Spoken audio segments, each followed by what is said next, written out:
உங்கள் அனைவரையும் இயேசு கிறிஸ்துவின் ஜீவனுள்ள நாமத்தினால் இந்த ஆராதனைக்கு நாங்கள் வாழ்த்தி வரவேற்கின்றோம். நீங்கள் இருக்கிறதான இடங்களில் உற்சாகமாக எழுந்திருங்கள். தேவனை ஆராதிக்கும்படியாக இன்று நாங்கள் விசுவாசிக்கின்றோம்.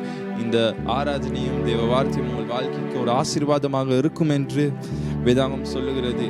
நாங்கள் பார்க்குறோம், எல்லாவற்றுக்கும் மேலாக எங்களை படைத்த எங்களுடைய தேவனை நாங்கள் முழு இருதயத்தோடு, முழு ஆத்மாவோடு, முழு பலத்தோடு அன்பு கூறுவதே மேலானது. எனவே இன்றைய நாள் நாங்கள் அவரை பார்த்து நாங்கள் சொல்லுவோம், ஆண்டவரே, நாங்கள் உண்மை அதிகமாக அன்பு கூறுகிறோம், உண்மை அதிகமாக நாங்கள் நேசிக்கிறோம், இன்னும் இன்னும் ஆர்வமாக இருக்கிறோம் என்று அவரை பார்த்து அவருடைய நாமத்தை நாங்கள் உயர்த்துவோமா?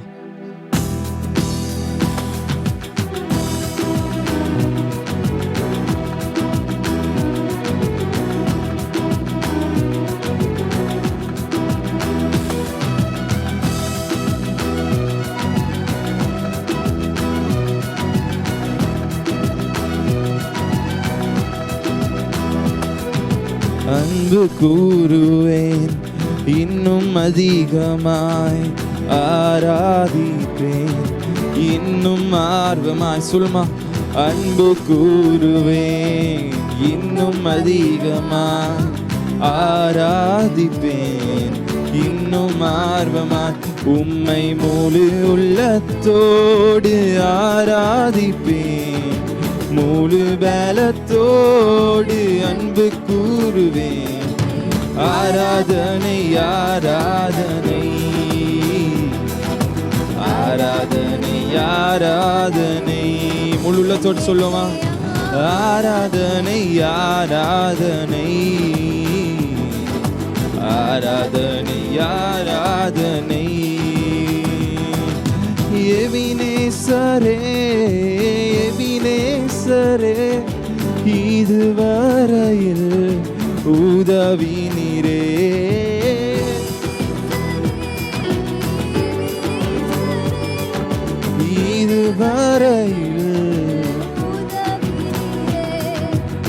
இதுவரையில் உதவி நீரே. உம்மை முழு உள்ளத்தோடு ஆராதிப்பேன், முழு பலத்தோடு அன்பு. முழு உள்ளத்தோடு அவரை பார்த்து ஆராதனை ஆராதனை.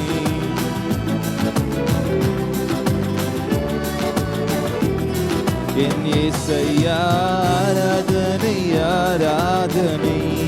கரங்களை தட்டி அவரை பார்த்து ஆராதனை ஆராதனை. சொல்லுமா, எல்ரோயி எல்ரோயி எல்ரோயி, என்னை கண்ணீரே நன்றி ஐயா. எல்ரோயி என்னை கண்ணீரே நன்றி ஐயா. என்னை கண்ணீரே நன்றி ஐயா. உம்மை முழு உள்ளத்தோடு ஆராதிப்பேன், முழு பலத்தோடு. தாவீதிலிருந்து ஆராதனை ஆராதனை ஆராதனை ஆராதனை. என் இயேசையா ஆராதனை ஆராதனை.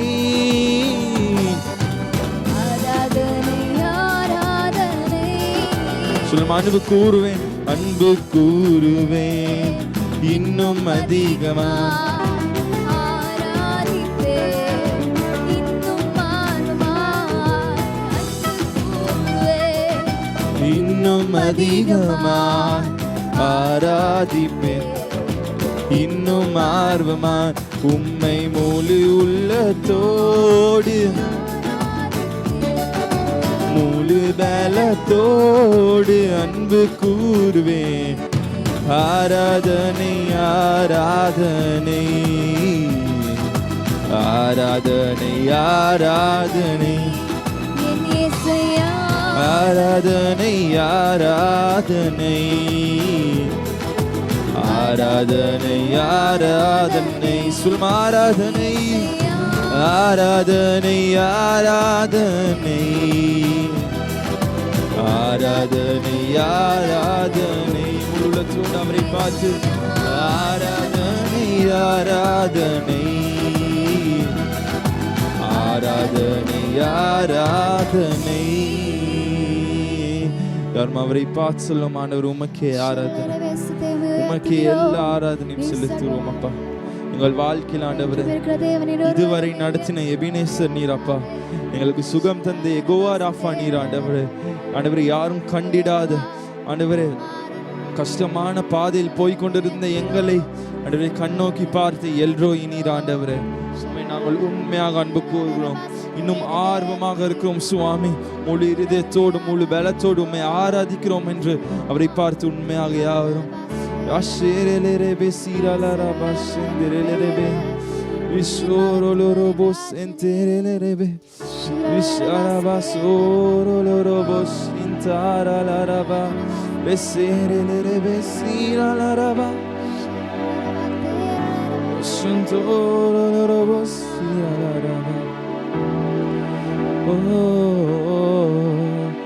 உம்மை பாடாத நாட்களும் இல்லையே, உம்மை தேடாத நாட்களும் இல்லையே. சொல்லுவீங்களா? உம்மை பாடாத நாட்களும் இல்லையே, உம்மை தேடாத நாட்களும் இல்லையே. சொல்லுங்களா? உம்மை அல்லாமல் யாரை நான் நேசிப்பேன், உமக்காக அல்லாமல் யாருக்காக வாழுவேன்.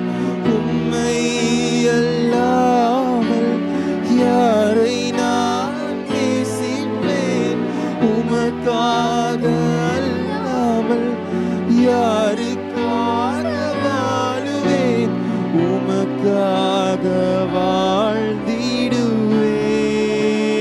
இயேசுவே, உமக்காக வாழ்ந்திடுவேன். நான் உமக்காக வாழ்ந்திடுவேன் இயேசுவே, உமக்காக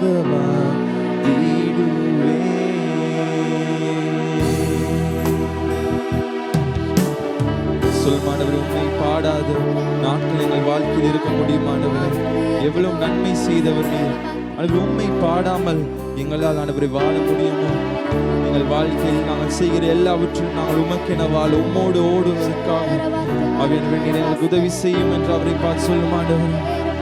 உண்மை பாடாத நாட்களும் இல்லையே, உம்மை தேடாத நாட்களும் இல்லையே, உம்மை பாடாத நாட்களும் இல்லையே, உம்மை தேடாத நாட்களும் இல்லையே.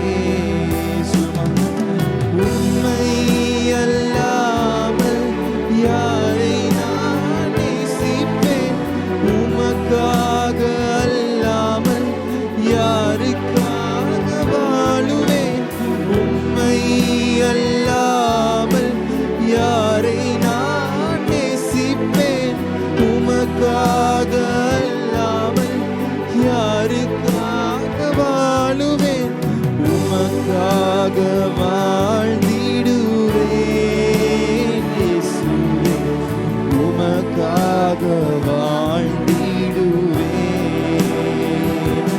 நான் உமக்காக வாழ்ந்திடுவேன் இயேசுவே, உமக்காக வாழ்ந்திடுவேன்.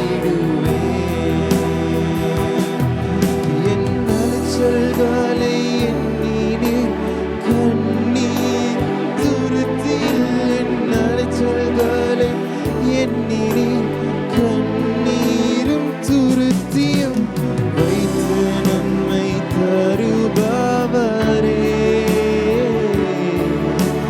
நம்புவேன் நான் எல்லா நாளிலும், அதை வைத்து நன்மை தருபவரே. நம்புவேன் நான். சொல்முமை பாடாத நாட்கள் உம்மை பாடாத நாட்களும் இல்லையே, தீராத நாட்களும் இல்லையே, உம்மை பாடாத நாட்களும் இல்லையே.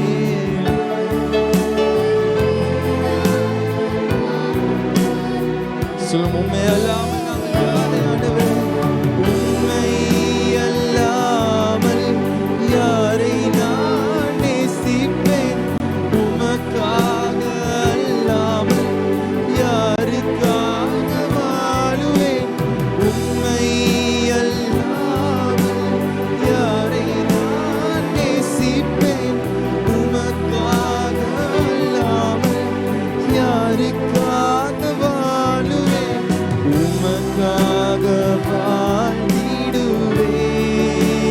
இயேசுவே, உமக்காக வாழ்ந்திடுவேன்.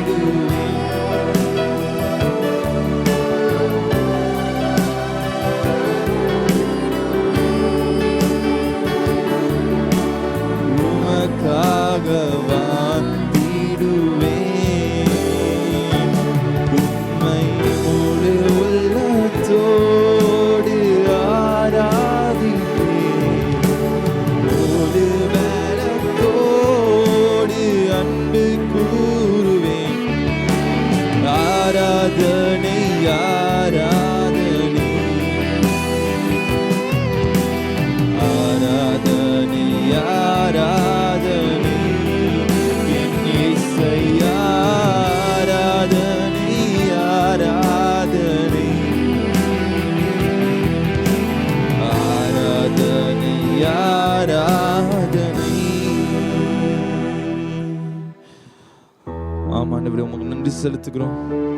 இந்த வாழ்க்கையில் ஆண்டவர் உமக்காக அல்லாமல் யாருக்காக ஆண்டவரே வெள்ளியை புடமிடுகிறது போல நீர் எங்களை புடமிடுகிற நேரத்தில் ஆண்டவரே நீர் எங்களை ஆண்டவரை பிரகாசிக்க மாத்திரமே அதை செய்கிறீர் ஆண்டவரே. அன்று உமக்கு நன்றி செலுத்துகிறோம். எங்கள் வாழ்க்கையில் ஆண்டவரே ஆமாம், கண்ணீர் எங்களை சூழ்கிறது ஆண்டவரே, நெருக்கடி எங்களை சூழ்கிறது ஆண்டவரே.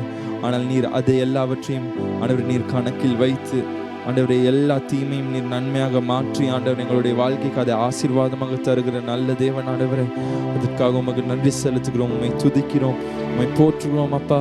அப்போ எங்களோடு கூட இன்ற நாள் ஆண்டவரே உம்மை ஆராதித்த ஒவ்வொரு பிள்ளைகளையும் ஆண்டு உம்முடைய அன்பு கருத்துக்கு நாங்கள் ஒப்புக் கொடுக்கிறோம் ஆண்டவர். நீ தாமே அவர்களுடைய வாழ்க்கையில் நீர் ஆசீர்வதிப்பீராக. அதே மாதிரி ஆண்டவரே அவர்களுடைய வாழ்க்கையில் ஆண்டவரே கண்ணீர்கள் அவர்களை சூழ்ந்திருக்கலாம் ஆண்டவரே. இந்த நாளில் கூட ஆண்டவரே அவர்கள் ஒரு வேதனையோடு இருக்கலாம் ஆண்டவரே, கஷ்டத்தோடு இருக்கலாம். ஆனால் ஆண்டவரே எங்களுக்கு தெரியும் ஆண்டவரே நீர் அதை வைத்து நன்மையை கொடுக்கிறவராக இருக்கிறீர் ஆண்டவரே. அந்த கண்ணீரை களிப்பாக மாற்றுகிற தேவன் நீர் ஆண்டவரே. எனவே அந்த நம்பிக்கை நீர் கொடுப்பீராக ஆண்டவரே. அவர்களுடைய வாழ்க்கையில் ஒரு நாளும் ஆண்டவரே உண்மை பாடாமல் ஆண்டவரே உண்மை நம்பாமல் உண்மை நேசிக்காமல் வாழ முடியாத ஆண்டவரே. நீர் இல்லாமல் எங்கள் வாழ்க்கை ஆண்டவரே அது மண்ணாகி போய்விடும் அப்பா. எனவே ஆண்டவரே உமக்கு துதிகன மகிமை செலுத்துகிறோம். பார்த்து கொண்டிருக்கிற ஒவ்வொருவருடைய வாழ்க்கையும் உம்முடைய கருத்தில் ஒப்புக் கொடுக்கிறோம். நீர் தாமே ஆசீர்வதித்து வழி நடத்துவீராக. உமக்கு எல்லா துதிகன மகிமையும் உண்டாவதாக ஆண்டவரே. எங்களை தாழ்த்தி உம்முடைய கருத்தில் ஒப்புக் கொடுத்து ஜெபிக்கிறோம். இயேசு கிறிஸ்துவின் ஜீவனுள்ள வல்லமையான நாமத்தில் நல்ல பிதாவே, ஆமென் ஆமென். அனைவரும் அமர்ந்து கொள்ளுங்கள். இப்பொழுது போதகர் கூட ஆண்டவருடைய வார்த்தை உங்களோடு பேச போகிறார். எனவே அது ஆசீர்வாதமாக நிச்சயமாகவே இருக்கும். தேவன் தாமே உங்களை ஆசீர்வதிப்பாராக. God bless.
ஆற்றையும் காண மாட்டாய், மலையும் காண மாட்டாய். ஆனாலும் நான் உன் வாய்க்கால்களை நான் நிரப்புவேன். நிச்சயமாக உங்களுக்கு 1000 தேவைகள் இருக்கலாம். ஆண்டவர் அப்படியே பச்சையாய் நம்புங்க, அவர் உங்கள் வாய்க்கால்களை நிரப்புவார். உங்கள் தேவைகளை அவர் நிச்சயம் சந்திப்பார். நாம் யாவரும் எழுந்திருந்து நாம் தேவனுடைய செய்திக்காக ஒரு ஜெபத்தை செய்யலாம். சர்வ வல்ல பிதாவே, இந்த அருமையான நாளிலே இந்த அன்பார்ந்த உம்முடைய வார்த்தைக்காக மிக நன்றி தெரிவிக்கிறேன்.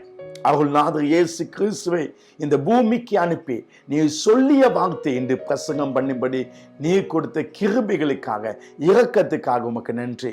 பரிசுத்த ஆவியானவரே, இது உம்முடைய வேலை. நீர் தெளிவாய் நம்மோடு இடைப்பட்டு நீர் தெளிவாய் பேச வேண்டுமாய் ஜெபிக்கிறேன். ஒவ்வொருடைய வாழ்க்கையிலும் ஒரு ஊந்துதலாக நீ இருக்க வேண்டும். ஒவ்வொருடைய வாழ்க்கையும் ஒரு மாற்றத்தக்கதாக நீ செயல்பட வேண்டுமாய் நான் ஜெபிக்கிறேன். உமது கிருபை எங்கள் மேல் அதிகமாக இருக்கட்டும் இயேசுவே. பிதாவே, உம்முடைய ஆசீர்வாதம் இவர்கள் மேல் அளவில்லாமல் இருப்பதற்காக ஸ்தோத்திரம். எல்லா மகிமையும் உமக்கு செலுத்துகிறேன். இயேசு கிறிஸ்துவின் இனிய நாமத்தில் ஜெபிக்கிறேன் எங்கள் நல்ல பிதாவே. ஆமென், ஆமென். யாவரும் உட்காருங்க தேவனுடைய சமூகத்தில். இந்த நாள்ல தேவ செய்தியாக உனக்கு தெரியாது, உனக்கு தெரியாது, யூ டோன்ட் நோ என்ற தலைப்பிலே நான் பேசும்படி இருக்கிறேன். மார்க்குவின் புத்தகம் 16ஆம் அதிகாரம் 14ஆம் வசனம், 15, 16 இந்த 3 வசனங்களை நான் வாசிக்கும்படி இருக்கேன். இந்த செய்தியை நான் உங்கள் மத்தியிலே கொடுக்க காரணம், ஆண்டவராகிய இயேசு மரித்து அவர் உயிர்த்தெழுந்தார். சரியா? அதுக்கு பிறகு பாங்க, வருகிற ஞாயிற்றுக்கிழமை பெந்தெகோஸ்து ஞாயிறு, பரிசுத்த ஆவியானவர் இறங்கிய நாள். அப்போ உயிர்த்தெழுதலுக்கும் பரிசுத்த ஆவியானவர் இறங்குவதற்கும் இடையிலே இயேசு கிறிஸ்து என்னத்தை செய்யும்படி நமக்கு ஒரு கட்டளையாக அவர் போதித்த காரியத்தை நான் பேசும்படி இருக்கிறேன். ஆமென். ஆகவே இன்று அதிகமா உங்களை என்ன ஒரு தைரியப்படுத்துற, இல்ல ஒரு எழுப்புதல கொடுக்க, அப்படி அல்ல. ஏன்னா பெந்தெகோஸ்து ஞாயிறு வர ஞாயிற்றுக்கிழமை. அதற்கு முதலிலே இயேசு உயிர்த்தெழுந்த பின்பு சீசர்களுக்கு கொடுத்த கட்டளை என்ன? ஆகவே அந்த நடுப்பகுதியை நான் இன்று போதிக்கும்படி இருக்கிறேன். அல்லேலூயா. உனக்கு தெரியாது, யூ டோன்ட் நோ. மார்க்குவின் புத்தகம் 14 16 வரை. அதன் பின்பு 11 போஜனம் பண்ணி பந்தியில் இருக்கையில் அவர்களுக்கு அவர் தரிசனமாகி உயிர்த்தெழுந்திருந்த தம்மை கண்டவர்களை அவர்கள் நம்பாமற் போனது நிமித்தம் அவர்களுடைய அவிசுவாசத்தை குறித்தும் இருதய கடினத்தை குறித்தும் அவர்களை கடிந்து கொண்டார். அந்த வசனம் ரொம்ப முக்கியம். அவர்களுடைய அவிசுவாசத்தை குறித்தும் இருதய கடினத்தை குறித்தும் அவர்களை கடிந்து கொண்டார். பின்பு அவர் அவர்களை நோக்கி, நீங்கள் உலகமெங்கும் போய் சர்வ சிருஷ்டிக்கும் சுவிசேஷத்தை பிரசங்கியுங்கள். விசுவாசம் உள்ளவனாகி ஞானஸ்தானம் பெற்றவன் ரட்சிக்கப்படுவான், விசுவாசியாதவனோ ஆக்கினுக்குள்ளாக தீர்க்கப்படுவான். இது சுவிசேஷத்தின் இருதயம் என்று நாம் சொல்லலாம். இயேசு என்ன சொன்னார்? அவருடைய கடைசி கட்டளை, அவர் பரலோகம் போக முதல்ல, பெந்தெகோஸ்து ஞாயிற்றுக்கிழமை முதல்ல அவர் சொன்ன வார்த்தை, நீங்கள் உலகமெங்கும் போய் சர்வ சிருஷ்டிக்கும் சுவிசேஷத்தை பிரசங்கம் பண்ணுங்க. ஒவ்வொரு மனிதனுக்கும் சுவிசேஷத்தை பிரசங்கம் பண்ணுங்க. ஒரு மனிதனாவது கெட்டு அழிந்து போகக்கூடாது என்பது என் விருப்பம் என்று அவர் சொன்னார். இன்று நாம் சுவிசேஷத்தை போதிக்க வேண்டும். அதுதான் அவர் கொடுத்த கடைசி இறுதி கட்டளை. ஆனால் இந்த சுவிசேஷத்தை போதிக்க பிரசங்கிக்க முதல்ல அவர் 2 காரியங்களை வலியுறுத்தார்.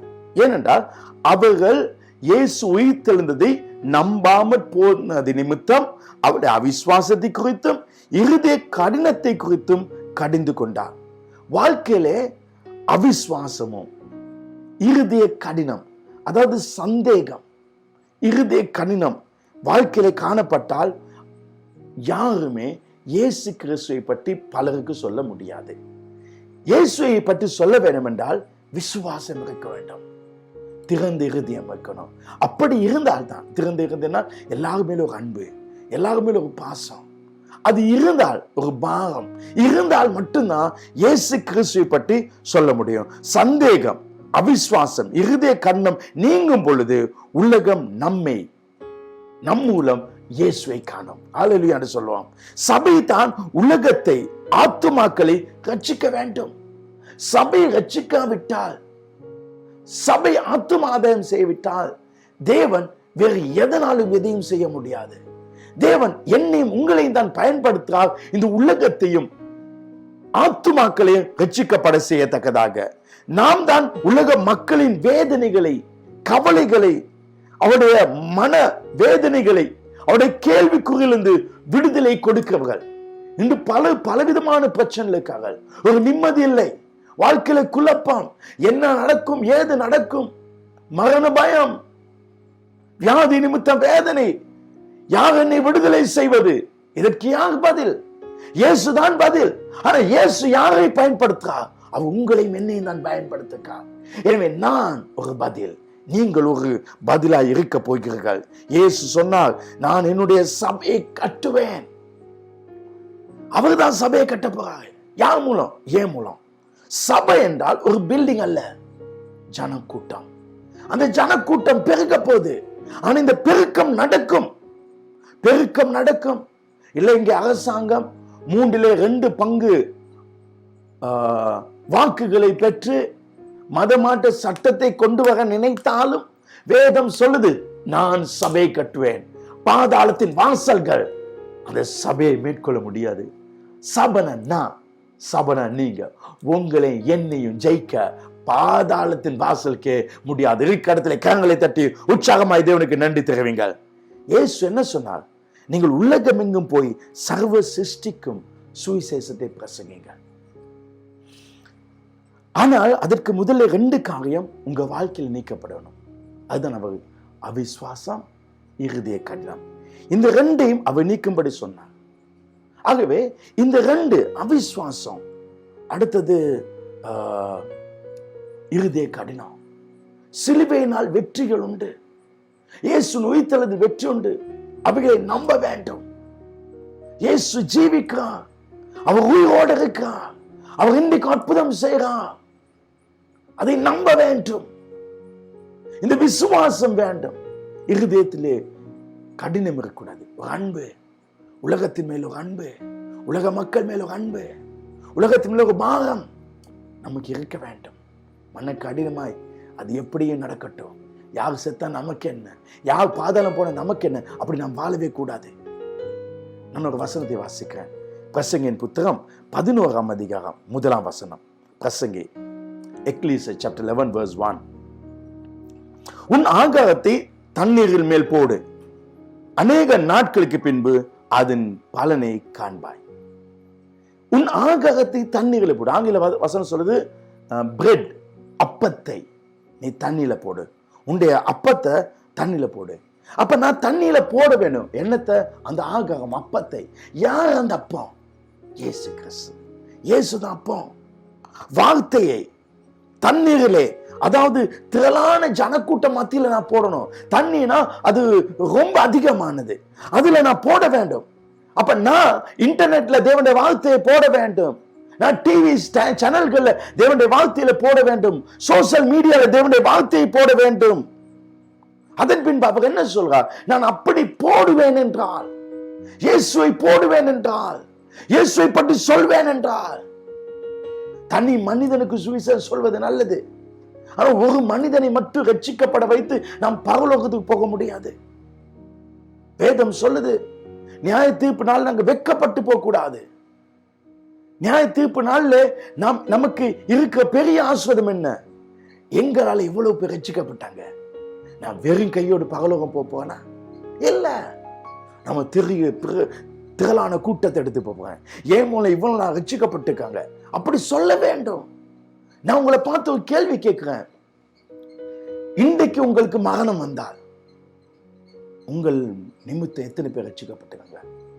எத்தனை பேர் உங்களால உங்க நிமித்தம் எத்தனை பேர் ரட்சிக்கப்பட்டு பரலோகம் எத்தனை முறை சந்தோஷப்பட்டுங்க? ஒரு ஆத்மா ரட்சிக்கப்பட்டதுல பரலோகம் சந்தோஷப்படும். பரலோகத்தில் யார் இருக்கா? பிதா இருக்கா? பரலோகத்தில் யார் இருக்கா? இயேசு இருக்கா? பரலோகத்தில் யார் இருக்கா? அநேக தூதர்கள் இருக்காங்க. எல்லாரும் பெரிய சந்தோஷம். ஒரு கெட்ட குமாரன் திரும்பி வந்ததுக்கே பெரிய சந்தோஷம் தான். பைபிள் சொல்லுது, ஒரு ஆத்துமா மனம் திரும்ப ஆத்துமா நித்தம் முழு பரலோகமே சந்தோஷப்படும். கடவுளை சந்தோஷப்படுத்த வைக்க முடியும், அது ஒரு ஆத்துமாவை ஜெயிப்பதுனால தான். அப்ப அந்த ஆத்தும ஆதாயம் முக்கியம். அப்ப பரலோகத்துக்கு போகிற நேரத்துல நீங்க வெறும் கையோட போறீங்களா? அப்ப அவர் கேட்பாரு, நான் உனக்காக மறைத்தேன், நீ எனக்காக என்ன செஞ்சா? அந்த ரட்சிப்பை நான் புதைச்சு வச்சுட்டு இதாங்க உங்க கையில சொன்னக்கு நாளைக்கையின் பட்கடைப்பு உள்ள அந்த நரகத்துக்கு தான் போக வேண்டி வரும். நீங்க எனக்கு கொடுத்தீங்க, இந்தாங்க இத்தனை மடங்கு, அப்படி நான் சொல்ல முடியுமா? அது ரொம்ப முக்கியம். ஒரு மனிதனோடு போவேனா, நான் உங்களுக்கு சொல்லேன், 10 பேரோட போவேனா, 100 பேரோட போவேனா, 1000 மக்களோட நீங்க போக வேண்டும். ஏன்னா இந்த பூமியில எவ்வளவு பெரிய ஆஸ்வாதமா வாழ்கிறோமோ அதையும் காட்டி பரலோகத்துல மிகப்பெரிய ஆஸ்வாதத்துல நாங்க வாழ போறோம். பைபிள் எனக்கு ரொம்ப அருமையா பிடிச்ச வசனம் பாங்க. யோவான் 14:1 அவர் சொல்றாரு, நீங்கள் தேவனிடத்தில் விசுவாசமாங்கள், என்னிடத்திலும் விசுவாசமாங்கள், உங்கள் இருதயம் கலங்காது இருப்பதாக. அப்படி சொல்லி 2ஆம் வசனம் சொல்றாரு, என் பிதாவின் வீட்டில் அநேக வாசஸ்தலங்கள் உண்டு. என்ன சொல்றார்? பிதாவின் வீட்டில் அநேக வாசஸ்தலங்கள் உண்டு, அப்படி இல்லாவிட்டால் உங்களுக்கு சொல்லியிருப்பேன். இப்ப அவர் சொல்லாப்பாங்க, உங்களுக்காக ஒரு வாசஸ்தலத்தை நான் ஆயத்தம் பண்ண போறேன். இப்ப பாங்க, பிதா வீட்டுல நிறைய வாசஸ்தலம் இருக்கு. அப்ப இயேசு என்ன சொல்லணும்? நான் அங்க போயிட்டு உங்களுக்கு ஆயத்தம் பண்ணேன்னு சொல்லணுமா? தேவையில்லை. உங்களுக்கு அவங்க வாசஸ்தலத்தை உண்டாக்குவேன்னு சொல்லணுமா? இல்லை, அங்கதான் இருக்கு, அதுல ஒன்னும் உனக்கு தருவேன்னு சொல்லலாம். பிதா வீட்டில் அநேக வாசலுக்கு அந்த வாசலுக்கு நீங்க இருப்பீங்கன்னு சொல்லலாம். இல்லை, அவர் சொல்லுவாரு, உனக்காக நான் ஒன்று செய்ய போறேன். அதாவது பழைய ஏற்பாட்டு விசுவாசிகளுக்கு பிதாட வாசஸ்தலம் இருக்கு. ஆனா புதிய ஏற்பாட்டு விசுவாசிக்கானே அவன் தான் ஆத்துமா ஆதாயம் பண்றவன். அப்ப யாருக்கு சொல்றாரு? சீசர்களுக்கு சொல்றாரு, அவரோட அப்போஸ்தலருக்கு சொல்றாரு. ஆத்துமாக்கள் ஆதாயம் பண்ணவங்களுக்கு கர்த்தர் ஏற்கனவே பழைய ஏற்பாட்டு விசுவாசிகளை விட கர்த்தர் நமக்கு மேன்மையான வாசஸ்தலத்தை தர வல்லவராக. ஹல்லேலூயா! எத்தனை பெரிய ஆச்சரியம்!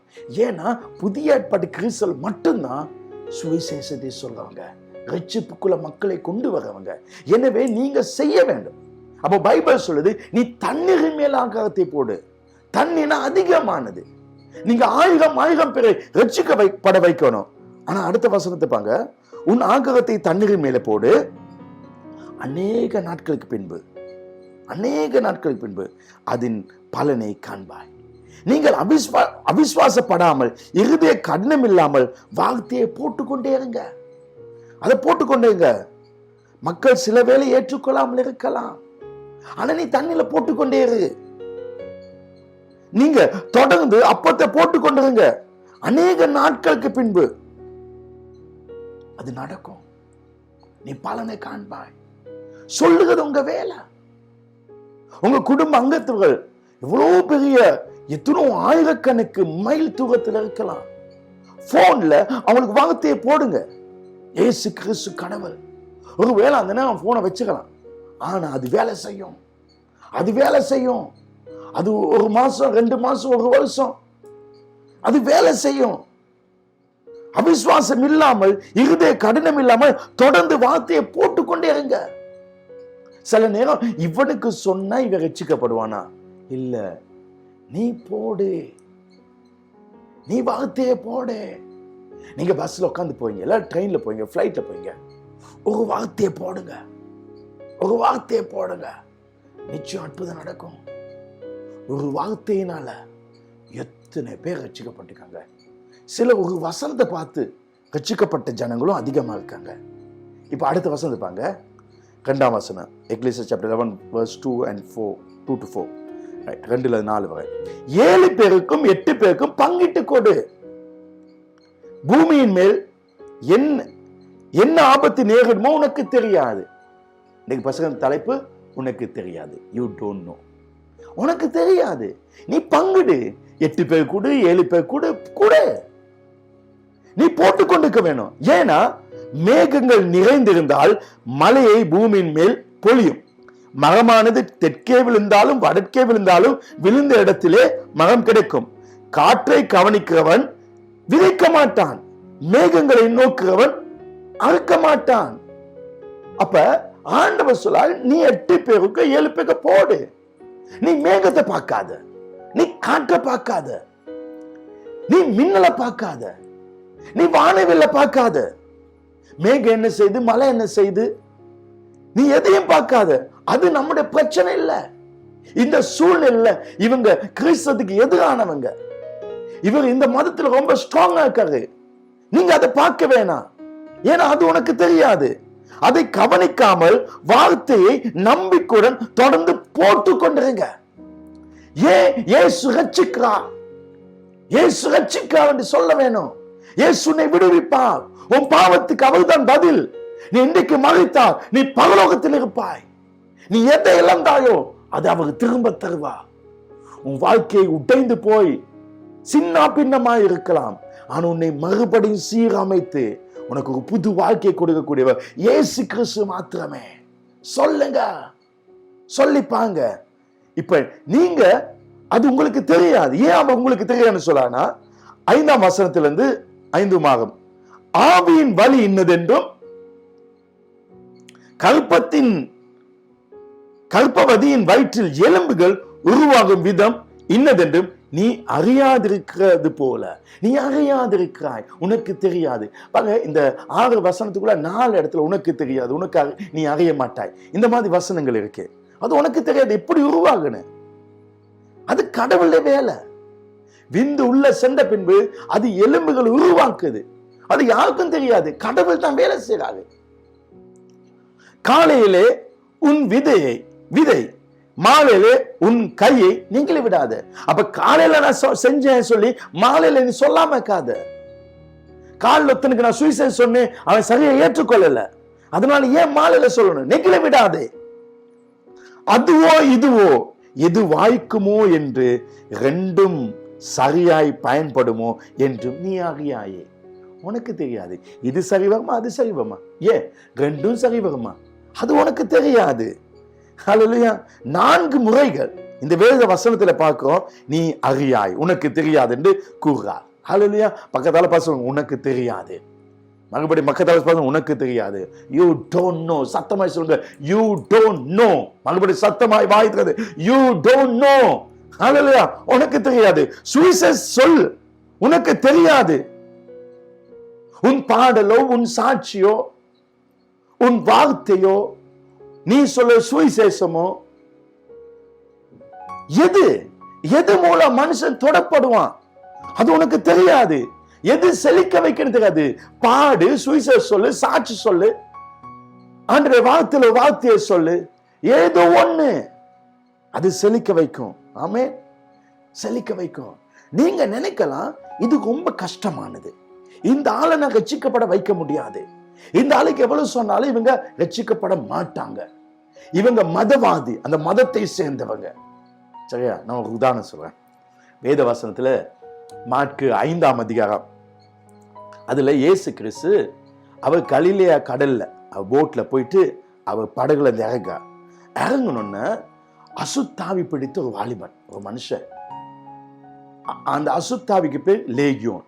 லேகியோன்னா 6000 ராணுவம்.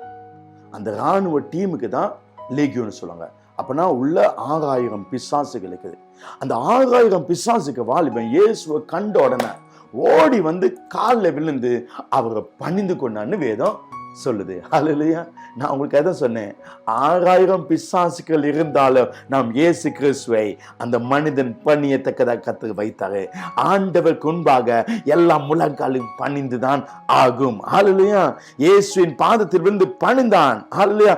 இயேசுவை ஆராதனை செய்வதை எந்த பிசாசாலோ எந்த பாதாள சக்தியாலோ அதை தடுக்க முடியாது.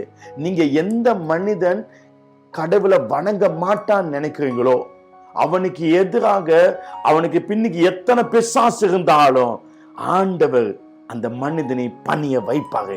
அதை எந்த சக்தியாலும் தடுக்க முடியாது. சத்தமாய் வாய் திறந்து ஹல்லேலூயான்னு சொல்லுங்க. ஹல்லேலூயா, ஹல்லேலூயா. வாய். சரி, இப்ப பாத்தீங்களா, 6000 பிசாசுகள் இருந்தும் கர்த்தரை அவன் பணிந்தான். அப்ப கடவுளுக்கு முடியாது, அது உங்களுக்கு தெரியாது, அது கடவுள் வேலை. ஆனா இதை விட இன்னும் டீப்பா நான் கொஞ்சம் போறேன். சரி, இந்த பிசாசு இந்த வாலிபனை சரியா? இந்த வாலிபனை யாரும் நெருங்க முடியாதபடிக்கு 4 தடைகளை வைத்து அதற்கு பின்னால்தான் அந்த வாலிபன் வைத்துக்கணும் பிசாசு. முதலாவது கலிலேய கடல். அப்ப கடலுக்கு அங்கால, அப்ப யாருக்கும் அவன்கிட்ட போக முடியாது. ரைட். 2வது அந்த கடல்ல புயல். இயேசு படகுல போன பயங்கர புயல், புயல் காற்று. அப்ப கடல், கடல், புயல் காற்று. அந்த புயலையும் கடந்து கரைக்கு வந்தா பிரேத கல்லறைகளுக்கு மயானம் அந்த இடத்துல போய் வச்சிருக்கான். சரியா? அப்ப 3. 4வது பன்றி கூட்டம், நாற்றம் எடுக்கிற மிருகம். அந்த பன்றி கூட்டத்தில் அந்த இடத்துல அப்படியே பன்றி கூட்டச்சு. இந்த 4ஐயும் கடந்து யாரு வந்து அவனை விடுதலை செய்ய முடியாது. இந்த 4 தடைகள் பிசாசு நினைத்தான். இத்தனையும் தாண்டி ஒருவனாலும் அந்த வாலிபனை யாருக்கும் நெருங்க முடியாது. ஆனால் இத்தனையும் தாண்டி அவனை ரட்சிக்க கூடிய ஒரு ஆண்டு விருப்பாக என்றால் அவனுடைய பேர் என்ன? வாய் திறந்து சொல்லுங்க, இயேசு. சத்தமாய் 3 முறை சொல்லுவான், இயேசு, இயேசு, இயேசு. அத்தனையும் தாண்டி அவர் வந்து அவனை ரட்சிக்கக்கூடிய வல்லவராக. என்னுடைய சுவிசேஷம் அது வல்லமையானது. நான் வைத்துக்க சுவிசேஷம், இயேசுவே ஆண்டவர் என்று சொல்ல சுவிசேஷம் மிக வல்லமையானது. இயேசு கிறிஸ்து கலிலேயா கடலை கடந்தார். அவர் கடலை, சமுத்திரத்தை படைத்தவர். 2வது புயல், பயங்கர போராட்டம். அந்த புயல் காற்றிலே சீசர்கள் நாங்க மூழ்கி விடுவோமோ என்று நினைத்தாங்க. அந்த புயல் காற்றிலே இயேசு புயலை அதட்டினார். 3வது பிரேதம். அவர் சொன்னார், நான் மரணத்தை ஜெயித்தவன். அல்லேலூயா. 4வது சொன்னார், எந்த நாற்றமாக இருந்தாலும், எந்த பாவமாக இருந்தாலும், எந்த அசிங்கமாக இருந்தாலும் என் ரத்தத்தினால கழுவி நான் சுத்திகரிக்க வல்லவராக இருக்க என்று சொன்னார். அல்லேலூயா. அத்தனையும் தாண்டி என் தேவன் அவனை தொட ஆரம்பித்தார். என் அன்பு சகோதரனே சகோதரியே, இவன் ஒரு குடிகாரன், இவனுக்கு சுவிசேஷம் சொல்லி சரி வராது. இல்லை, இவன் ஒரு விபச்சார பெண், இவ போதை வஸ்துக்கு அடிமையான ஒரு பெண், இவங்க இப்படிப்பட்ட பாவத்தை செய்றவங்க, இல்லாட்டி இவங்க இந்த மதவாதம் பிடித்தவங்க, இவங்களை ரட்சிக்கப்பட வைக்க முடியாதுன்னு நினைக்கலாம். ஆனா நான் சொல்றேன், என் இயேசு கிறிஸ்து அத்தனை பேரும் ரட்சிக்க வல்லவராக்கார். தேவனுடைய கிருபையானது அவளை ரட்சிக்க போதுமானது. என் தேவனாலே கூடாத காரியம் ஒன்றுமில்லை. அவரால் செய்ய முடியும். ஏன்னா உங்களுக்கு தெரியாது, அது தேவனுடைய வேலை, தேவனுடைய காரியம். ஹல்லேலூயா. உங்கள் அவிசுவாசத்தை நீக்கிவிடுங்கள், இருதய கடினத்தை நீக்கிவிடுங்கள். ஒருவரையும் பாதாளத்துக்கு செல்ல விட வேண்டாம். இந்த மனுஷன் ரட்சிக்கப்பட மாட்டேன், நீங்க நியாயம் தீர்க்க வேண்டாம். அவன் ரட்சிக்கப்படுவான். ஒரு மனிதன் கெட்டு அழிந்து போவது என் பிதாவின் சித்தம் அல்ல, அவருடைய விருப்பம் அல்ல. எப்படிப்பட்ட மனிதனையும் இயேசு ரட்சிக்க வல்லவராக்கா.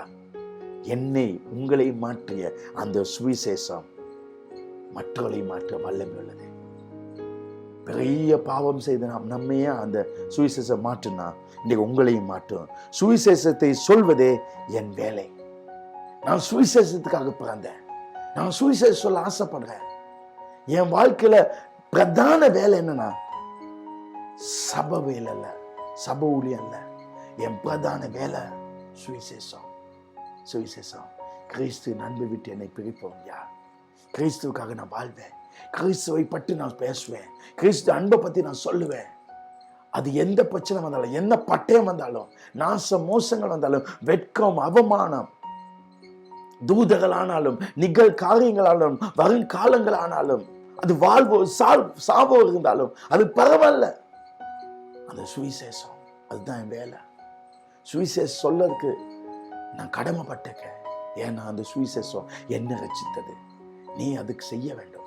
உன் குடும்பத்தில் ரட்சிக்கப்படாத ஒரு மனிதன் இடத்துல ஒரு நாள் நீ பேசு, ஒரு நாள் பேசு.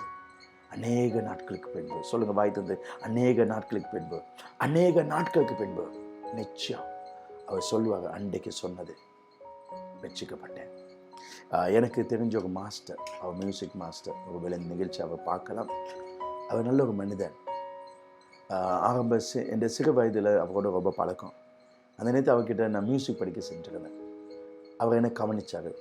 பிறகு கொஞ்ச நாள் போயிட்டு நான் இந்த சர்ச் நடத்துகிற நேரம் அவர்கிட்ட போயிட்டு இந்த பாடல்கள் ப்ராக்டிஸ் பண்ண ஆரம்பித்தோம். அந்த நேரத்தில் சில பாடல்கள் ஃபாதர் பர்க்மஸ்டே பாடல்களை போட்டு, ஆனால் அவர் ரட்சிக்கப்படாதவர், அவர் தண்ட மதம் தான் அப்படின்னு இருக்கவர். அப்போ அவர் இந்த பாடல்களை கேட்க நான் பாடல் பாட, அதுக்கு பிறகு கொஞ்ச காலம் போகிற நேரத்தில் அவர் ரட்சிக்கப்பட்டார். எப்போ பார்த்தாலும் அவர் சொல்லுவார், பாஸ்டர் வால்டர் என் வீட்டுக்கு வருவார், சில பாடல்களை படிப்பார். இந்த பாடல்கள் வகைகள் என்ன தொட்டுச்சு யாருக்கு தெரியும்? எனக்கு தெரியாது.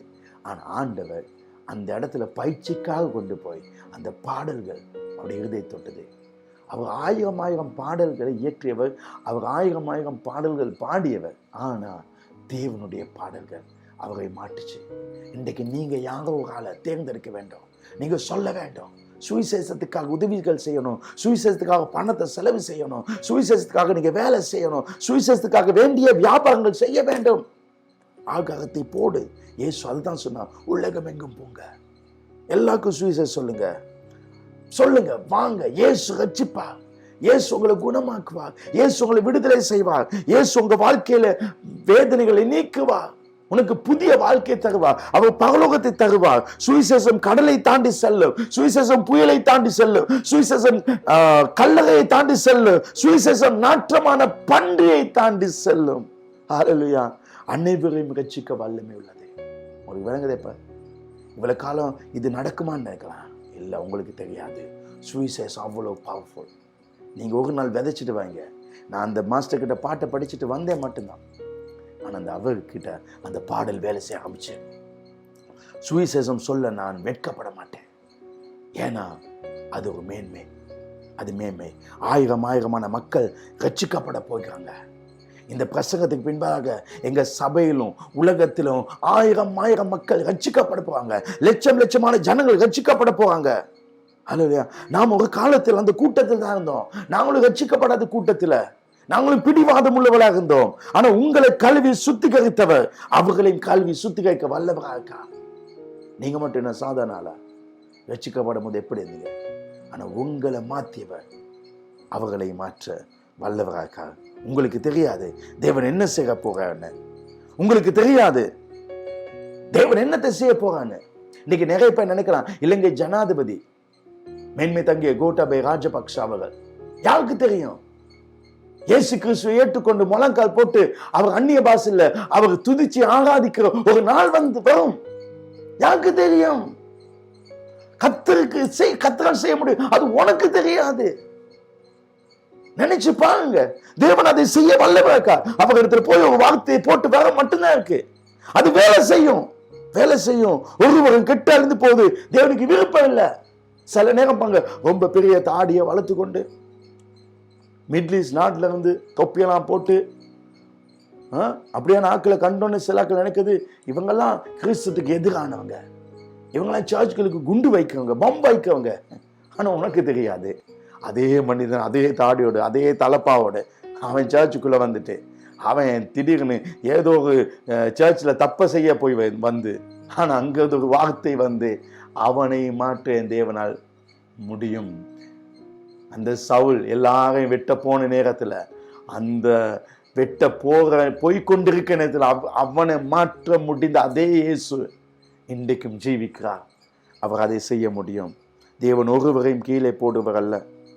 எனவே மனிதர்களை நேசிங்க, சுவிசேஷ சொல்லுங்க. சபை என்பது சர்ச்சுக்கு வாரவனுக்கிட்ட நீ அதை செய்கிறா இதை செய்கிறா அதனால் நரகம் போவா, நீ பாவதளம் போவா, ஏன்னா நியாயத்துக்கு இடமே இல்லை. நிறைய பேர் சொல்லுவாங்க நியாய தீர்ப்பின் பிரசங்கத்தை பண்ணுங்க.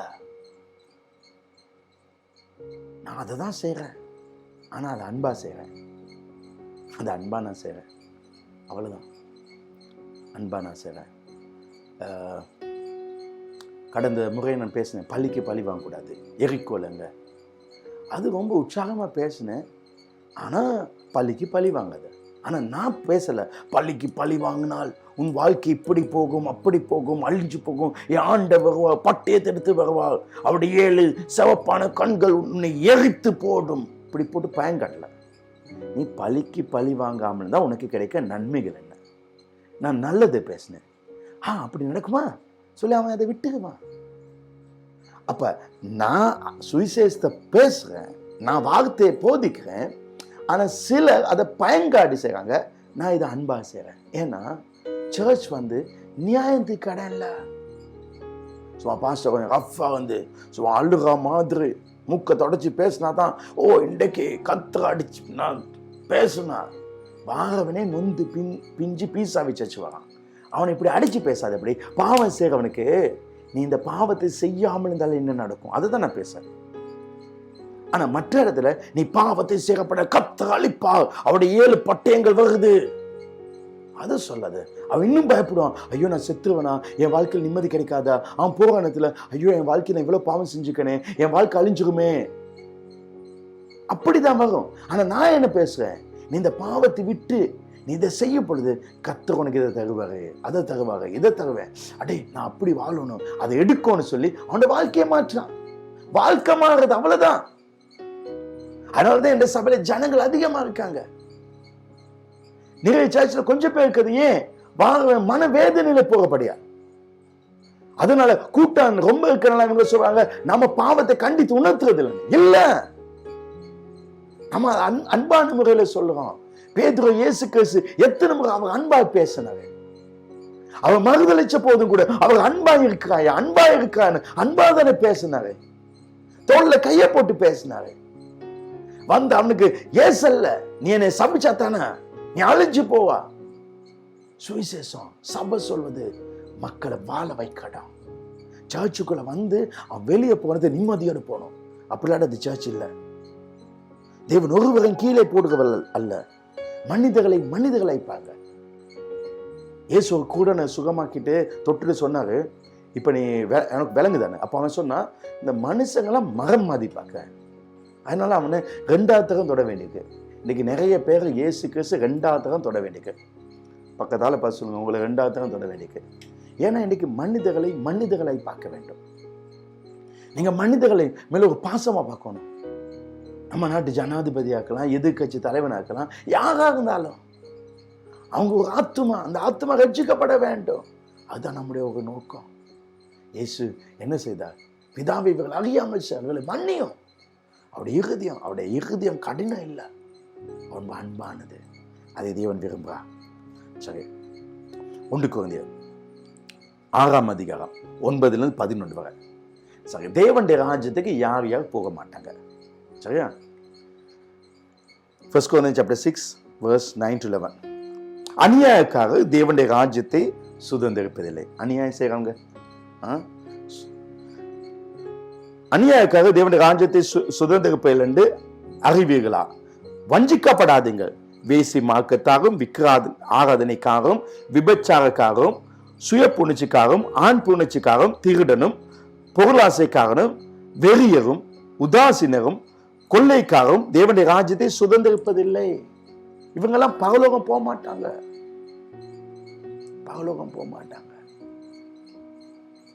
அதுக்காக நீ பரலோகம் போக மாட்டா, நான் அப்படி சொல்லலப்பா. அவன் பரலோகம் போவதில்லை. அப்ப நம்ம என்ன செய்யலாம்? அப்ப அதை நாம யோசிக்கணும். அதனால அடுத்த வருஷம் பாருங்க, உங்களில் சிலர் இப்படிப்பட்டவர்களாக இருந்தீங்க. ஒரு காலத்துல நீங்களும் அப்படித்தான் இருந்தீங்க, நானும் அப்படித்தான் இருந்தேன். ஆயினும் கர்த்தராகிய இயேசுவின் நாமத்தினாலும் நமது தேவனுடைய ஆவியினாலும் கழுவப்பட்டீர்கள், புதிதாக்கப்பட்டீர்கள், பரிசுத்தமாக்கப்பட்டீர்கள், நீதிமானாக்கப்பட்டீர்கள். அல்லேலூயா. இன்று என்னை மாற்றிய சுவிசேஷம், இன்று உன்னை மாற்றிய சுவிசேஷம். அல்லேலூயா. அவர்களை மாற்ற வல்லமை உள்ளது. அவன் பரலோகத்துக்கு போக தகுதி இல்லாதவன், ஆனால் சுவிசேஷம் உங்களை மாற்றியது. சிலுவை உங்களை ரட்சித்தது, இரத்தம் உங்களை கழுவியது, சந்தோஷத்தை சமாதானத்தை கொடுத்து பரலோகத்துக்கு சொந்தக்காரனாய் மாற்றியது. இவை அனைத்தையும் செய்தவர் யார்? அவர் ஆண்டவராகிய இயேசு கிறிஸ்து. அந்த இயேசு கிறிஸ்து ஹல்லேலூயா, அந்த மனிதனை மாற்ற வல்லமை உள்ளது. எப்படி? இன்று நானும் நீங்களும் எந்த சூழ்நிலையும் மாற்றி அமைக்கக்கூடியவர்கள், ஒரு சூழ்நிலையை மாற்றக்கூடியவன் நான் நீங்களும். காரணம், நானும் நீங்களும் எங்கெல்லாம் செல்லுவோமோ அங்க இயேசுவை சுமந்து செல்லுவோம். அந்த இயேசு தான் நம்மை மறுசீரமைத்து நம்மை வாழ வைக்கா. நான் இழந்தது எல்லாவற்றையும் அவர் திரும்ப தரைக்கா. நம்மை எல்லாவற்றுக்கும் மேலாக அவர் உயர்த்தி வைக்கா. ஆகவே இன்றைய நாள்ல இந்த செய்தியை யாராவது பார்த்து கொண்டு நீங்க வாழ்க்கையிலே பாவத்தோடு வாழ்ந்து வாழ்க்கையில அழிவை நோக்கி போவீங்களா? பாவம் செய்ய அத்தனை பேரும் அழிவாங்க. பாவத்தின் சம்பளம் அது மரணம். அப்ப பாவம் செஞ்சு ஒரு வியாபாரத்தை செஞ்சா அந்த வியாபாரம் வளராது, வியாபாரம் சாகும். பாவம் செய்து நீங்க பண வாழ்க்கையில செழிக்க நினைச்சால் உங்க பொருளாதாரம் சாகும். பாவம் செய்தால் உங்க சரீரம் நோய்பட்டு சாகும், வியாதிகள் வரும். அப்படி வந்தால் பரலோகத்தை நீங்க போக மாட்டீங்க. ஆனா இயேசு உங்க பாவத்தை கழுவக்கூடியவர். நீங்க ஏற்கனவே நிறைய பெரிய பாவியாக்கலாம். ஆனா உங்கள் அவர், நீங்க அவருக்கு ஒப்பு கொடுத்தா உங்கள் அவர் அவரோடு கூட சிலுவையில் அறையப்பட வைத்து அடக்கம் பண்ணப்பட வைத்து உங்களை மறுபடி எலும்ப செய்வார். அந்த நேரத்தில் உங்ககிட்ட அந்த பழைய ஆவிய உள்ளதை எடுத்துவாங்க, எடுத்து புதிய ஆவியை தருவார். ஆவி என்னையா? அதான் நீங்க சரீர நாள்ல நான் ஆவி. அப்ப நீங்க புதுசா வாங்க. பழையவெல்லாம் ஒளிந்து போயின, முந்தியவெல்லாம் ஒளிந்து போயின, இப்ப எல்லாம் புதிதாய் மாறிக்கும். இப்ப நீங்க புது சிருஷ்டி. நீங்க தேவனுடைய பிள்ளையா இருப்பீங்க. நீங்க வாழ்க்கையில என்னென்ன இழந்தீங்க அதையெல்லாம் திரும்ப பெற்றுக்கொள்வீங்க. உங்க வாழ்க்கையில இழந்த அத்தனையும் நீங்க திரும்ப பெறுவீங்க. நீங்க தேவனுடைய பிள்ளையா இருப்பீங்க. அவர் உங்களை நேசிக்க, அவங்க வாழ்க்கையை மாற்றி அமைத்து இனிமேல உயிரடைய செய்வார். அதனால உங்களுக்கு நித்திய ஜீவன். நீங்க எதை செஞ்சாலும் தற்காலிக அல்ல, அது நிரந்தர வெற்றியாக்கும், நிரந்தர ஆஸ்வாதமாக்கும், நிரந்தர விடுதலையாக்கும். அவருடைய அன்பு எப்போ உங்களோட இருக்கும். அந்த கடவுள், அந்த இறைவன் இங்கே இருப்பார். அதுதான் வாழ்க்கை, அவரோடு சேர்ந்து வாழுற வாழ்க்கை. உலகத்துல யார் நம்மளோட இருக்காங்களோ இல்லையோ அது நமக்கு பிரச்சனை இல்லை. யார் இருந்தாலும் இல்லாட்டியும் அவர் இருந்தால் முழு உலகமே நம்மோடு இருக்க மாதிரி இருக்கும். அப்படிப்பட்ட இறைவன் தான் இயேசு. அவருடைய அன்பு உங்களுக்கு எப்பவும் கிடைக்கும். ஹல்லேலூயா. நீங்க எந்த நிலையில எப்படிப்பட்ட ஒரு பயங்கரமான இடத்துல இருந்தாலும் அந்த இடத்துக்கு கடலை தாண்டி, புயலை தாண்டி, கல்லறையை தாண்டி, நாற்றத்தை தாண்டி உன்னை ரட்சிக்க வல்லவர்க்கா. கோடிக்கணக்கான பணக்கடனோடு இருக்கலாம், பெரிய பிரச்சனை அகப்பட்டுக்கலாம். உன்னை ரட்சித்து உனக்கு புது வாழ்க்கை கொடுத்து, உனக்கு வஸ்திரத்தை கொடுத்து, அந்த நிர்வாணிய அந்த வாலிபனுக்கு வஸ்திரத்தை கொடுத்து, சங்கிலிகள் கழட்டப்பட்டு அவனை விடுதலை செய்து ஆண்டவருக்காக மாற்றினார். இந்த இயேசு இந்த இடத்துல இருக்கா. நீ அவமானப்பட்டிருக்காயா, தோல்வி அடைந்திருக்காயா? அவர் சொல்ல, உன் அவமானத்தை எனக்கு கொடு, நான் அதை ஏற்றுக்கொள்வேன். என்னுடைய மகிமை உனக்கு நான் தருகிறேன், என்னுடைய மகிமை உனக்கு தருகிறேன். நீ தோல்வியின் மேல் தோல்வியாக்காயா, அந்த தோல்வியில் எனக்கு தான். சிலுவையின் வெற்றி அது உனக்கு தருவேன். தனிமை, எல்லாரும் விட்டு போயிட்டாங்களா? வாழ்க்கையில மிகவும் பயங்கரமானது எல்லாரும் இருக்கும் பொழுதே தனிமையா இருப்பது தான். அந்த தனிமை உணர்வு இயேசு கிறிஸ்து சொல்ல, அந்த தனிமை எனக்கு தான். எனக்கு தனிமை என்னன்னு தெரியும். ஏன்னா என்னோட 12 பேர் இருந்தாங்க, 5000 பேர் இருந்தாங்க. ஆனா கடைசியில் எனக்கு பிரச்சனை வரும் பொழுது என்னை அப்படியே விட்டுட்டு எல்லாம் போயிட்டாங்க. நான் தனியே தான் கஷ்டப்பட்டேன். உன்னை தனிமை எனக்கு தான். அந்த தான் நானும் பிதாவும் பரிசுத்தாவியும் 3 பேரும் சேர்ந்து உனக்குள்ள இருப்போம். உலகத்தில் இருப்பவர்களும் உனக்குள்ள இருக்கவர் பெரியவர் என்று சொல்லத்தக்கதாக உன் வாழ்க்கை மாறும். அப்படி யாராவது இருந்தால் நான் உங்களுக்காக ஜெபிக்க போவேன். நான் இங்கிருந்து ஜெபிக்கும் பொழுதே அந்த இயேசு சுவாமி, அந்த பிதா பரிசுத்த அவங்க இருதயத்தில் வருவார். ஆகவே சபை மக்களே, என் அன்பு ஜனங்களே, எல்லா மனுஷனை ரட்சிக்கப்பட வைக்க முடியும். இயேசு கிறிஸ்து அவரால் செய்ய முடியாத காரியம் ஒன்றுமில்லை. எல்லாரும் எழுந்திருந்து ஜெபம் பண்ணுவோம். ஒரு தீர்மானத்திடுங்க, ஒரு தீர்மானத்திடுங்க. பரலோகத்துக்கு நான் வெறும் கையோடு போக மாட்டேன். சுலமித்தியால் சொல்லுகிறாள், என்னை இழுத்துக் கொள்ளும், அப்பொழுது நாங்கள் ஓடி வருவோம். என்னையிலும் அவர் சொல்ல, என்னையே இழுங்கப்பா, ஆனா நாங்கள் ஓடி வருவோம், ஓடி வருவோம் ஏன்னா ஒரு ஆள் இயேசு எடுத்து வந்தால் நாம் திரளான கூட்டம். என் மூலம் பல லட்சங்கள் அந்த பரலோகத்தை நிரப்ப போகுது. அதான் பெரிய மகிமை. அதை தீர்மானித்திடுங்க. இந்த இடத்துல இயேசு கிறிஸ்து இதுவரை ஏற்றுக்கொள்ளாத யாராக இருந்தால் உங்கள் அவமானம், உங்கள் தனிமை, உங்கள் தோல்வி எல்லாம் நீங்க உங்களுக்கு பரலோகத்துக்கு சொந்தக்காரனை மாற்ற போகுது. இந்த ஜெபத்தை என்னோடு சேர்ந்து கண்களை மூடி சொல்லுங்கள். அன்புள்ள இயேசுவே, வாய் தந்து சொல்லுங்கள். அன்புள்ள இயேசுவே, இன்றைக்கு நான் உம்மை என் ஆண்டவராக இரட்சகராக ஏற்றுக்கொள்கிறேன். பரலோக பிதாவே, நீரே என் தகப்பன். பரிசுத்த ஆவியானவரே, நீரே என் தேற்றவாளன். என் இருதயத்துக்குள் வா. ஆண்டவரே, நான் செய்த எல்லா பாவங்களையும் மன்னித்தாலும் உம்முடைய ரத்தம் என் பாவங்களை கழுவி பரிசுத்தப்படுத்தும். எனக்கு புதிய ஆவியை தாரும், புதிய ஜீவனை தாரும், நித்திய ஜீவனை தாரும். இயேசுவின் நாமத்தில் பிதாவே, ஆமென், ஆமென். நான் உங்களுக்காக ஜெபம் பண்றேன். அனைவருக்காக. சர்வல்ல பிதாவே, இந்த நாள் இந்த செய்தியை கேட்ட ஒவ்வொருக்காக ஜெபிக்கிறேன். சுவிசேஷம் எவ்வளவு வல்லமையானது, எத்தனை தடை இருந்தாலும் அதை தாண்டி ரட்சிக்க வல்லமை உள்ளது என்பதை தெளிவாய் நீ சொல்லிக் கொடுத்துக்காக ஸ்தோத்திரம். ஆண்டவரே, இதுவோ அதுவோ எதுவோ ரெண்டுமோ உனக்கு தெரியாது. ஆம் சுவாமி, சொல்லுறது ஏன் வேலை, மீனை பிடிக்கிறது ஏன் வேலை, ஆனால் அதை கழுவி சுத்தம் பண்ணுறது என் ஆண்டவர் உங்கள் வேலை. அதனால சுவாமி, நீர் நமக்கு அந்த ஊழியத்தை கொடுத்தே, அந்த உன்னத ஊழியத்தை கொடுத்தே. உமக்கு ஊழியம் செய்வதே எங்கள் பாக்கியம். உங்களுக்கு கீழே நாங்கள் வேலை செய்வோன்னா அதை விட மேன்மையானது ஒன்றுமில்லை. அந்த ஊழியத்தை எங்களை அர்ப்பணிக்கிறோம்.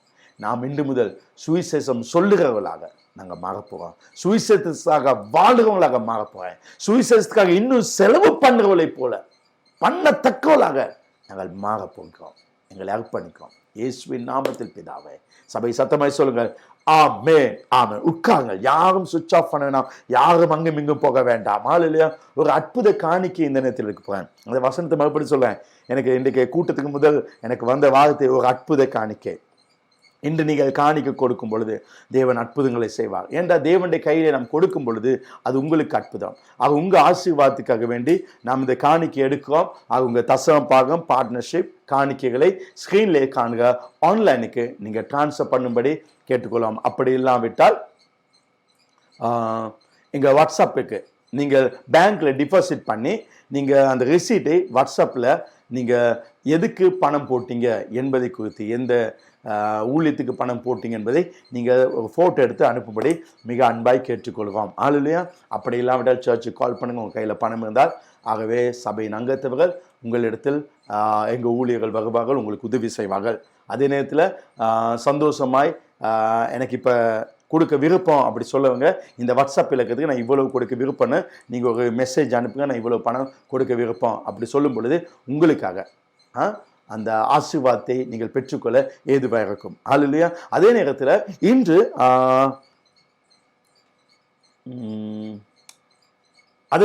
இன்று இந்த காணிக்கை கொடுக்க வசதி இல்லைன்னு சொல்ல கவலைப்படணும். இந்த செய்தி மூலம் நீங்கள் பெற்ற ஆசீர்வாதத்தை இந்த லைவ் சாட்ல அல்லது இந்த யூடியூப் சேனல் முடிந்த பின்பு நீங்கள் கமெண்ட்ஸில் நீங்கள் பெற்ற ஆசீர்வாதத்தை குறைந்த 4 லைனுக்கு நீங்கள் டைப் பண்ணுங்கள். கடவுளே உமக்கு நன்றி என்று அது ஒரு காணிக்காய் இருக்கும். நான் மிகவும் முக்கியமாக உங்கள் இடத்தில் கேட்டுக்கொள்வது, ஆண்டவருக்காக ஒரு பெரிய சேவையை செய்யுங்க. ஹல்லேலூயா. வர ஞாயிற்றுக்கிழமை காலை 9 மணிக்கு சிங்கள மொழியிலும் காலை 11 மணிக்கு தமிழ் மொழியிலும் பெந்தெகோஸ்து ஞாயிற்றுக்கிழமை பரிசுத்த ஆவியாண்டே ஆராதனை நடைபெறும். விசுவாசத்தோடு, உபவாசத்தோடு, எதிர்பார்ப்போடு, ஜெபத்தோடு வாங்க. ஒரு பெரிய அபிஷேகத்தை கர்த்தர் கொடுக்க போறார். இப்பொழுது ஆராதனை நேரம், தேவனுக்கு உற்சாகமாய் காணிக்கை கொடுக்கிற நேரம். உற்சாகமாய் வாய் திறந்து பாடி தேவனை துதிங்கள். கர்த்தர் உங்களை ஆசீர்வதிப்பார். God bless you. I love you.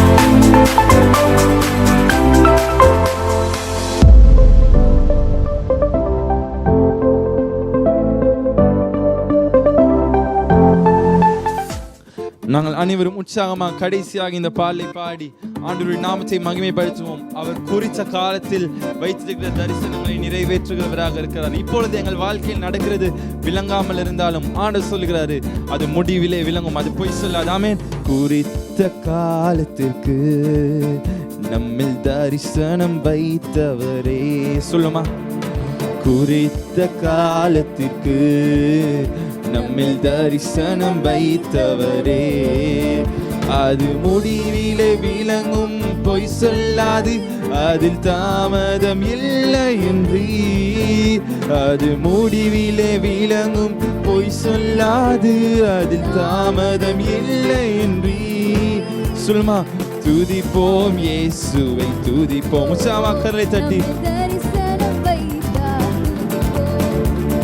துவங்கின இயேசுவை துதிப்போம், அதை நிறைவேற்றி முடிப்பார். துதிப்போம் துதிப்போம் துதிப்போம் இயேசுவை துதிப்போம், நம்மில் தரிசனம் வைத்தவர் துதிப்போம். துவங்கின இயேசுவை துதிப்போம், அதை நிறைவேற்றி முடிப்பார். துதிப்போம். குறித்த காலத்துக்கு நம்மில் தரிசனம் வைத்தவரே, சொல்லுமா, குறித்த காலத்துக்கு நம்மில் தரிசனம் வைத்தவரே, அது முடிவிலே விளங்கும், பொய் சொல்லாது, அதில் தாமதம் இல்லை என்றீர். அது முடிவிலே விளங்கும், பொய் சொல்லாது, அது தாமதம் இல்லை என்றீர். துதிப்போம் இயேசுவை துதிப்போம்,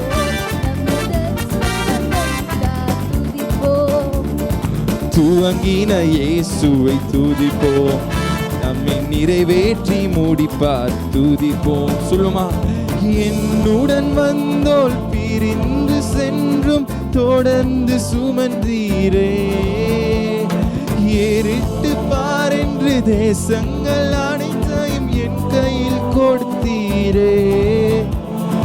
என்னுடன் வந்தோல் பிரிந்து சென்றும் தொடர்ந்து சுமந்தீரே, ஏறிட்டு பார் என்று தேசங்கள் அனைத்தையும் என் கையில் கொடுத்தீரே. சொல்லுமா, துதிப்போம் இயேசுவை துதிப்போம்,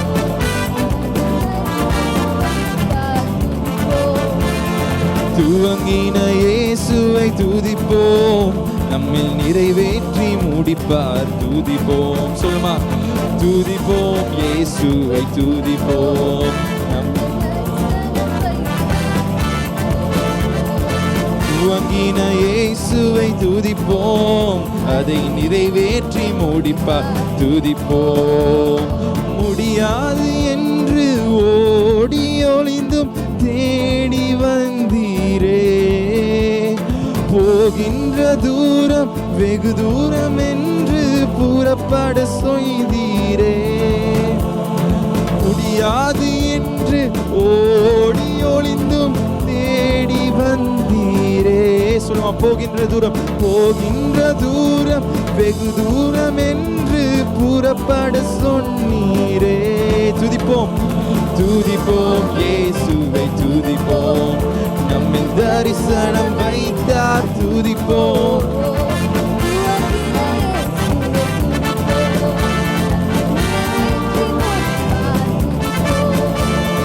துதிப்போம் இயேசுவை துதிப்போம், நம்மில் தரிசனம் வைத்தார். துதிப்போம்.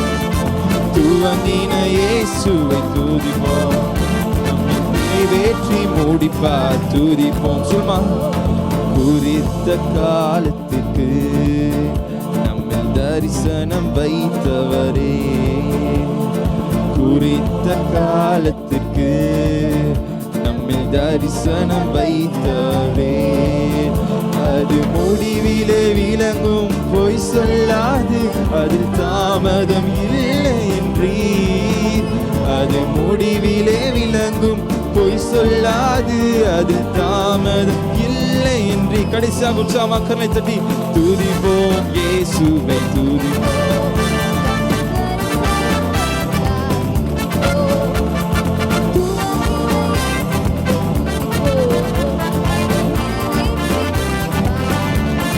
துதிப்போம்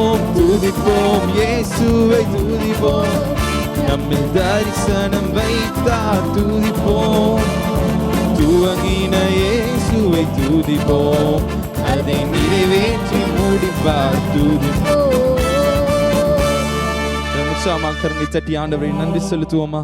அவர் வைத்திருக்கிற தரிசனங்களை அவர் குறித்த காலத்தில் அவர் நிறைவேற்றுகிறவராக இருக்கிறார். ஆமென். எனவே உங்களுடைய வாழ்க்கையில் கூட இப்பொழுது என்ன காரியங்கள் நடந்து கொண்டிருக்கிறதோ நீங்கள் அதை பார்த்து நீங்கள் கலக்கம் அடைந்து நீங்கள் சோர்வடைய வேண்டாம்.